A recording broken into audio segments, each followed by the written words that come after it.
And then I'm just going to talk a little bit about evidence-based practice and a intervention that we found has a lot of evidence supporting it for working with students with an emotional disturbance. So evidence-based practice is the ability for an SLP to use a combination of client perspectives, clinical expertise, and scientific evidence when it comes to planning an intervention for a patient.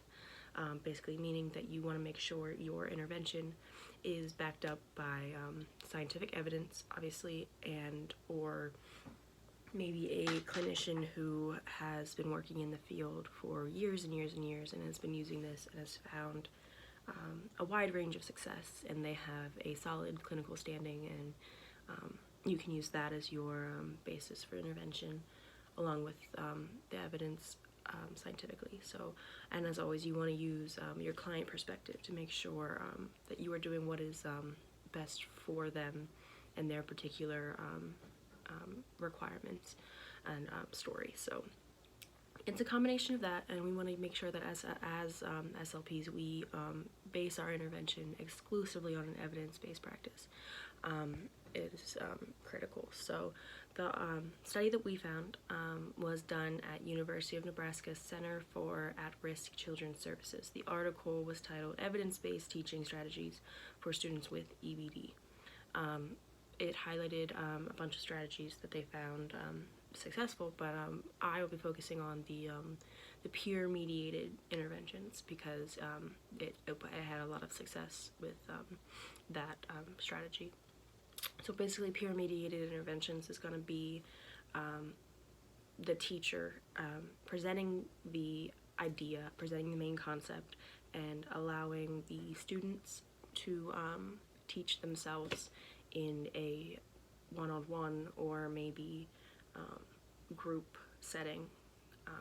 In that aspect, they will be teaching themselves the material to understand. A different kind. We have different types of peer-mediated intervention.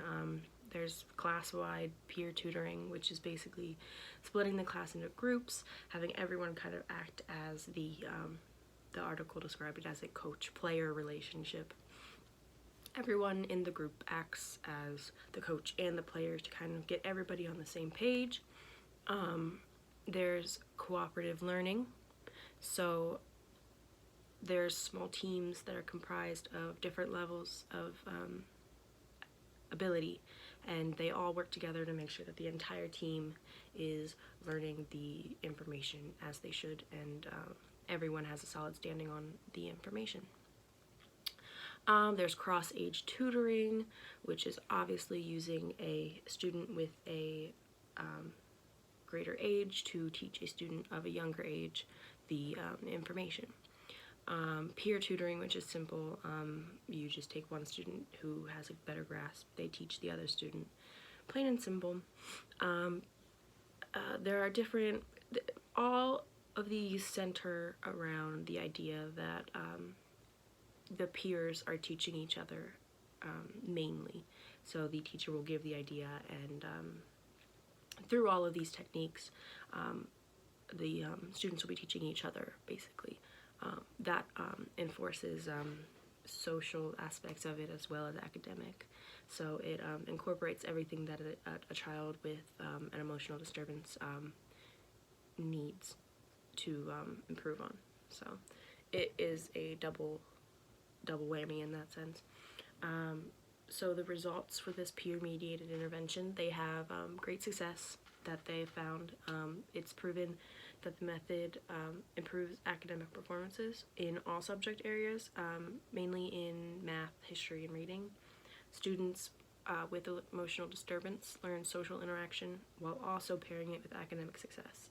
And what's great about this strategy is that both sides of the relationship, the student who's getting tutored and the student who is doing the tutoring, both showed academic success, and they both showed an ability to understand their partner's needs and interactions with them, and they both learned empathy and just a bunch of great things that help them empathize with each other and get academic success. So a good thing about this intervention is that both sides actually benefit, and not just the student who has the emotional disturbance aspect.